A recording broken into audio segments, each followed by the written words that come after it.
Awanish tutorial one channel में एक बार आपका फिर से स्वागत है। देखिए, जैसा कि थंबनेल पर आप देख रहे हो, यूपीटीपीएससी लेटेस्ट न्यूज़ अपडेट। वहीं आयोग सक्रिय, एक ही दिन में डीबी शेड्यूल। एजीटीए 3446 की ओर फाइनल कट ऑफ। एक प्रश्न, डॉक्यूमेंट में ये त्रुटि तो डीबी से बाहर, ये भी एक प्रश्न। कट ऑफ कम तो क्या डीबी छोड़ देंगे, ये भी एक प्रश्न। कट ऑफ का खेल क्या है, उसको भी समझते हैं। तो प्लीज़ वीडियो को अंत तक देखें, क्योंकि सारी बातें शुरू में ही नहीं क्लियर हो जाएंगी और उसके बाद ही आप कमेंट करके कोई जानकारी तो प्राप्त कर सकते हैं। देखिए, सबसे पहले चर्चा कर लेते हैं कि आयोग, देखिए सभी को पता है कि जितना इस वर्ष आयोग सक्रिय है, इन्हीं 1-2 वर्षों में कह दीजिए, क्या इसके पूर्व में ऐसा था? ऐसा नहीं था। आप जो सप्ताह बीता उसमें देख रहे हैं कितने रिजल्ट, एक दिन में 3-3 रिजल्ट जारी हुआ है। नोटिस की भरमार। ये देखिए, कल की अपडेट है, इस पर भी चर्चा कर लेते, फिर आप एजीटीए पर चर्चा करते हैं कि क्या क्या बातें हैं। देखिए, सचिव श्रेणी 3 ग्रेड 2 मीन्स जो मंडी सचिव वाली भर्ती है, इसके लिए 17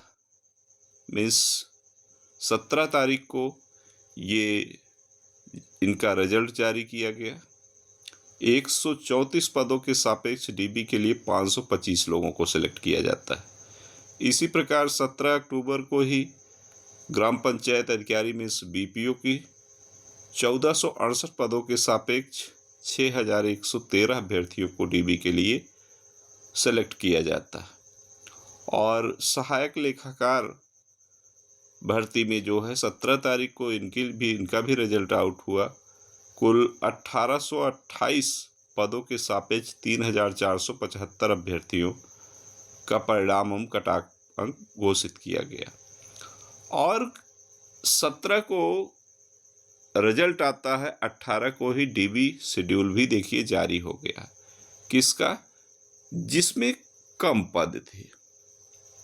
अब आप एक इसमें एजीटीए वाले भी ध्यान देंगे कि 11 के पहले तक डीबी चल रही है दूसरी भर्ती की, और 11 नवंबर को भी आयोग खाली नहीं बैठा। 11 नवंबर, 12 नवंबर, 13 नवंबर को मंडी सचिव के 525 अभ्यर्थियों की डीबी शेड्यूल जारी कर दिया। तो जो भी मंडी सचिव में जो भी अभ्यर्थी हैं, वो अपना डीबी शेड्यूल देख सकते हैं। 1-2 पालियों में डीबी होगी, प्रत्येक पाली में 100 कैंडिडेट बुलाए गए हैं, और अंतिम दिन जो है द्वितीय पाली में 25 अभ्यर्थी जो बच रहे हैं वो, और अगर कोई अनुपस्थित होता है तो उनको बुलाया जाएगा। तो ये तो डीबी शेड्यूल जारी हुआ। और वहीं अब आप एजीटीए की बात कर लेते हैं। एजीटीए में मैंने यहाँ कुछ प्रश्न छोड़े हैं, उनको आप ध्यान दें कि एजीटीए 3446 केवल फाइनल कट ऑफ। कहने का मतलब ये है कि आप कट ऑफ में उलझे न। यूट्यूब है, इस पे तरह तरह से आपके सामने व्याख्याएं दी जाएंगी।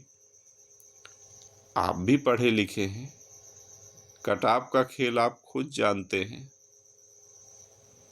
भाई। 6.45 गुना कैंडिडेट बुलाए जाने का कुछ तो रहस्य है।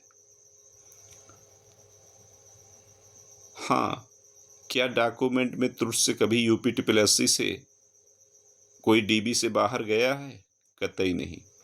कहने का मतलब, आपके भी प्रश्न थे, कमेंट थे कि सर जैसे किसी के पिता का नाम जो है, मान लीजिए राम सागर, सपोज दैट, अब आपने फॉर्म में आवेदन करते समय राम सागर जो है साथ में लिख दिया है, स्पेस नहीं दिया, तो क्या आप डीबी से बाहर हो जाएंगे? ऐसा कुछ नहीं। या आपकी मार्कशीट में ऐसा है तो भी ऐसा कुछ नहीं। अगर कोई त्रुटि है, मैंने कल के भी वीडियो में बताया था, आपके डॉक्यूमेंट में किसी भी प्रकार की त्रुटि है या आपके पास वो डॉक्यूमेंट नहीं है, तो आप 10 रुपये के स्टाम्प पेपर पर माने एफिडेविट बनवा कर लेकर जाएंगे और उसको वहाँ लगा देंगे। आयोग आपको ठीक 15 दिन मौका देता है। 15 दिन के अंदर आप पुनः जो है अपने डॉक्यूमेंट को ले जाकर जमा कर सकते हैं। ठीक, तो किसी भी प्रकार से, और EWS के लिए मैंने बताया ही था कि वित्तीय वर्ष का ध्यान देंगे। वित्तीय वर्ष 24-25 में आपका आवेदन हुआ है, उसके बीच आपको ध्यान देना है। तो वित्तीय वर्ष का भी मैंने डिटेल बताया था कि 1 अप्रैल से 31 मार्च, तो 1 अप्रैल से 31 मार्च का ध्यान देंगे। उस बीच का आपका EWS होना चाहिए, और साथ में जो भी माने प्रमाण पत्र हैं वो उसके पहले माने 31 मई 2024 से पहले के होने चाहिए, क्योंकि वही आवेदन की आखिरी तिथि थी। और दूसरी बात ये समझ लें कि क्या ये बात संभव आपको लगती है कि आप कट ऑफ से घबरा जाएं? क्या आप DB छोड़ देंगे? नहीं जी, जो 22,000 प्लस जितने भी बुलाए गए हैं DB के लिए, सब DB कराएंगे। DB में सेलेक्ट होने का मतलब सभी को एक आशा रहती है, इसलिए किसी भी प्रकार से आप उलझे नहीं, परेशान ना हो। अपनी दीपावली को खुशियों पूर्वक मनाइए। देखिए, हुए जो राम रच राखा, ईश्वर ने आपको यहाँ तक पहुँचाया है तो फाइनल भी करेंगे। लेकिन बस हाँ, इतना है कि भाई पद के जितना है उतने तो सेलेक्ट तो 3,446 ही होंगे।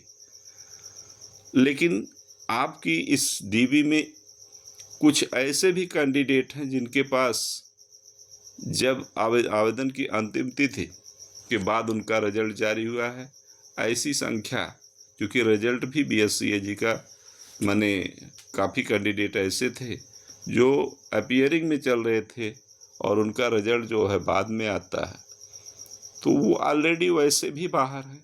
तो आप समझ सकते हैं कि 4 से 5,000 6,000 की समथिंग संख्या आपकी DB से निकल जाएगी। 16-17 हज़ार में फाइट है।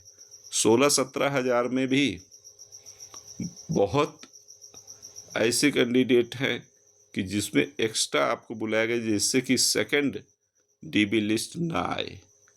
आयोग की कोशिश होती है कि एक ही DB में काम बन जाए, नहीं तो DB सेकंड लिस्ट जब आती है तो वो देखा जाता है कि इसके लिए छात्र मौजूद हैं या नहीं, अभ्यर्थी।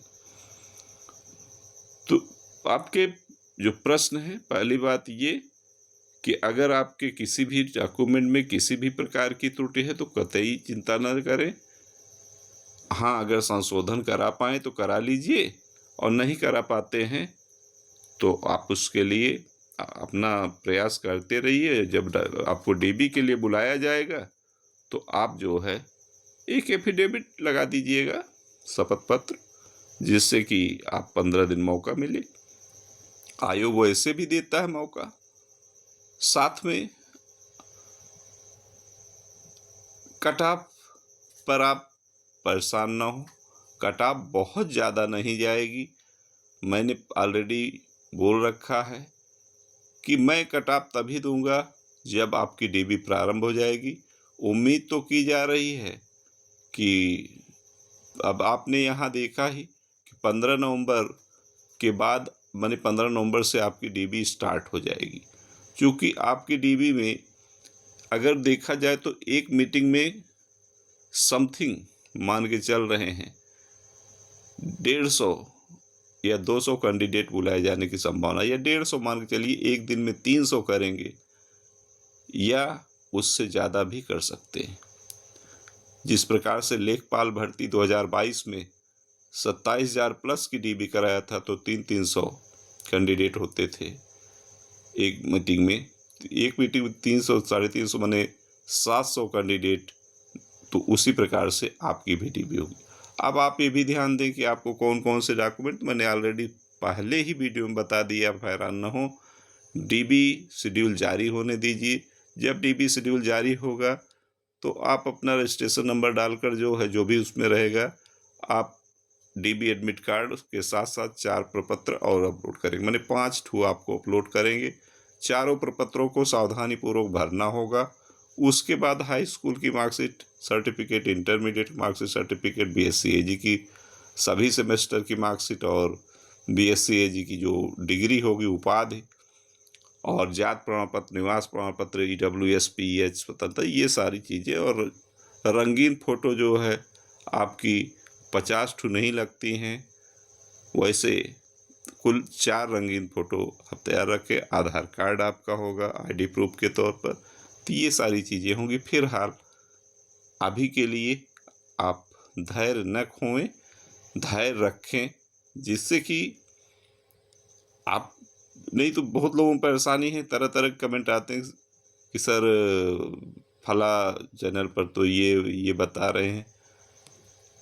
जिनका भी देखिए, सभी लोगों, मुझे मालूम है इसमें जो भी अपीयरिंग वाले कैंडिडेट जो भी मैंने हैं, सब पेट एग्जाम 2025 फाइट किए हैं। और 25 देने का मतलब आपकी विषय, एक विशेष विषय की भर्ती होती है। तो उधर देखिए, शुगर केन सुपरवाइजर की भर्ती है, गन्ना पर्यवेक्षक की मतलब।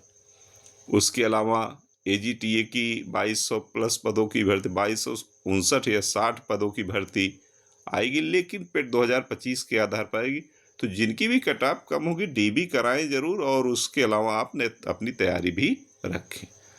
हाँ, जो कट ऑफ आपके रिजल्ट में जारी किया गया है, अनुमानतः आप जो है बहुत नहीं,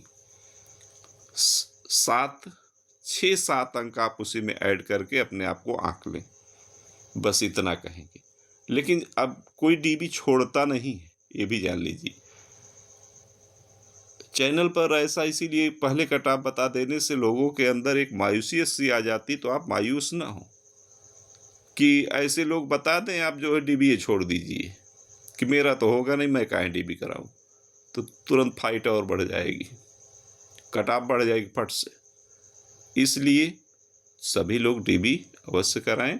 हाँ, जो कहीं अंदर सेलेक्ट हो चुके हैं इस ग्रेड पे की वैकेंसी में, मैंने पद पर कहीं भी हैं, तो डीबी स्किप भी करें, क्योंकि जिसकी आपके ही भाई बहनों का कल्याण इसमें होगा। फिलहाल कोई अन्य बात होती है तो आप कमेंट करेंगे तो उसका जवाब अवश्य देंगे। मैंने इसमें चूँकि आयोग से भी एक नोटिस थी, उसको भी आपके समझ रखा, और साथ में ये आपके AGTA एग्ज़ाम की जो डीबी अपडेट है उसके बारे में भी आपको स्पष्ट किया। तो इस वीडियो में बस इतना ही। नेक्स्ट कोई अपडेट मिलती है तो आपके साथ ज़रूर साझा करेंगे। हाँ, लेकिन आपको बार बार यही कहेंगे कि आप वीडियो देखकर हैरान ना हो कि कट ऑफ, महा कट ऑफ का खेल बहुत भयानक होता है, कि ऐसा करते करते जो है आप माइग्रेट हो जाएं। नहीं, आप मेहनत करिए, आप संघर्ष कर रहे हैं तो सफलता ईश्वर देगा, कोई और नहीं देता है। कि हम यूट्यूब पर बना दें, कोई दूसरा बना दे, तो आप उसी वीडियो को देखकर हैरान हो जाएं। मैं तो यही कहूँगा कि भाई आप अपने कार्य को करें, छोड़ दें फल को ईश्वर के ऊपर, वही हुए जो राम रच राखा। तो बस इतना ही कहेंगे। फिर नेक्स्ट वीडियो में आपके साथ जरूर साझा करेंगे। आप सभी को आज नरक चतुर्दशी, कल दीपावली, दीपोत्सव है, और परसों गोवर्धन पूजा और भैया दूज। सभी की, जितने भी पर्व आपके समक्ष हैं, सभी की आपको शुभकामनाएं। आपके जीवन में खुशियां ही खुशियां हों, बस इतना ही। लेकिन आप निराश होकर कार्य न करें, आशान्वित होकर कार्य करें, वीडियो देखकर परेशान ना हो। Okay, thank you.